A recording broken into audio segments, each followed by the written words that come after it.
Hey everybody, it's what day is today? Tuesday. Boy, it's just slamming down to the end of the year. I just wanted to come out here and so in case you guys don't know who I am, most of you do, but there's a couple new ones in there. My name is Shannon Miller and I am the CEO of Clean Freaks University, and I'm also a cleaning business strategist where I teach people how to run the back ends of their cleaning businesses instead of being run over by their cleaning business.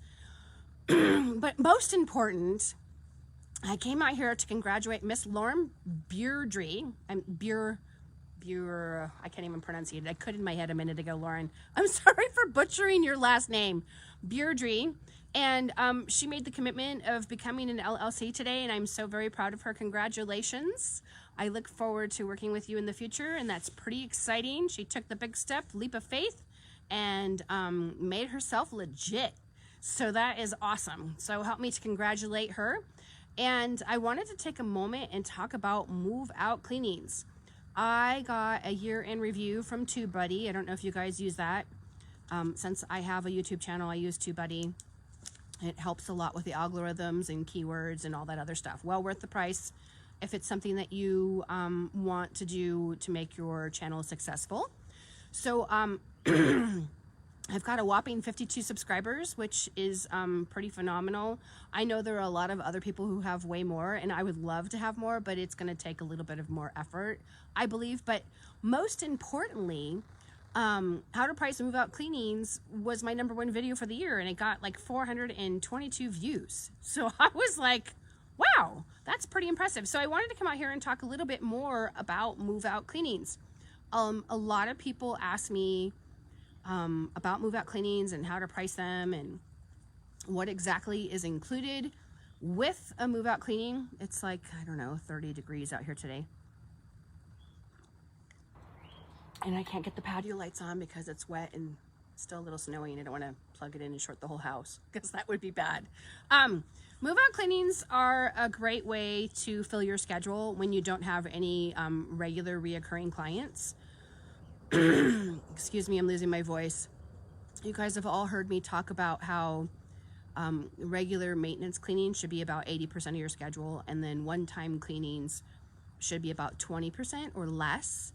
Ideally, you'd want more regular maintenance cleaning because that's more regular income. Here comes one of my littles. He's looking out the door, going, why is she outside talking in the cold?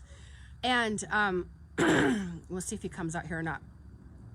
So that's super important. But initially, when you first start out, you're going to get a lot of post-construction and move-out cleanings because your schedule is not full and you have wide availability.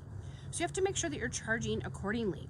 I get on average, and I know people just doubt me all the time. I hear about it all the time, but I have done 5,000 move-out cleanings in my tenure as a business owner. So I do have that credibility behind me.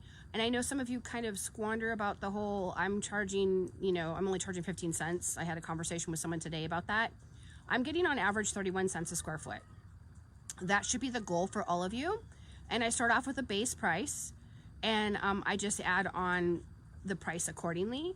For those of you who took the Pricing Blueprint Masterclass, you kind of know what I'm talking about. I won't go into all the details because I don't have a whiteboard. But move-out cleanings are a nice way to supplement your income until you get some regular reoccurring clients. So just remember that you are in charge of the price, not the homeowner or the tenant. It's you. So oftentimes when you do a lot of rental move-out cleanings, they're usually, I hate to say this, they're usually a shit show. And they're really hard to clean, and you're spending a lot of effort, and you can get them clean, but you're never getting the money that you should get on rental properties because there isn't enough of a line item there for the budget. So typically they take a $250 non-refundable cleaning deposit, which doesn't cover anything. So oftentimes I've seen some really doozies, and I'm like, ooh, I hope you got a big cleaning deposit. So that's super important. So move-out cleanings are a way to fill your schedule. And remember the 80-20 rule, 80% regular maintenance cleaning and 20% move-out cleaning, and post-construction cleaning usually ends up being about 1% of my schedule. I refused several post-construction cleaning jobs this year just because I just didn't feel like dealing with it. There's too many vendors, and our town has changed immensely. in the last year. I know they said that last year, and we've changed even more. We've pivoted a whole 180 even compared to last year.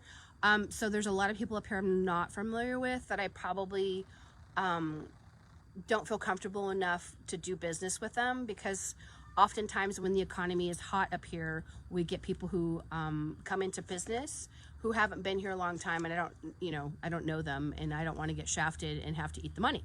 So that's why I have not taken on a lot of post-construction cleaning. I have been in negotiations with somebody who is a builder here in town. So we'll see how many jobs he throws me next year. We'll see. I don't anticipate the housing market to slow down here, at least for 2 or 3 more years is usually how it lasts. It goes in cycles. And I've been here about 17 years. So I'm just kind of watching the cycles. So move out cleanings are a great way to fill in your schedule. You just don't want them to be the other way. You don't want 80% move out cleanings and 20% regulars. But initially when you first start out, it will be that way. So the goal is 80-20. And once again, congratulations, Lauren. I am so very proud that you took the step. I'd like to believe that I had a little bit of influence over that decision, and congratulations. And I look forward to talking to you guys soon. I do have one spot available. Stop, please. Sorry, dogs. On my schedule, if you want to see if I am your person and work with me one-on-one.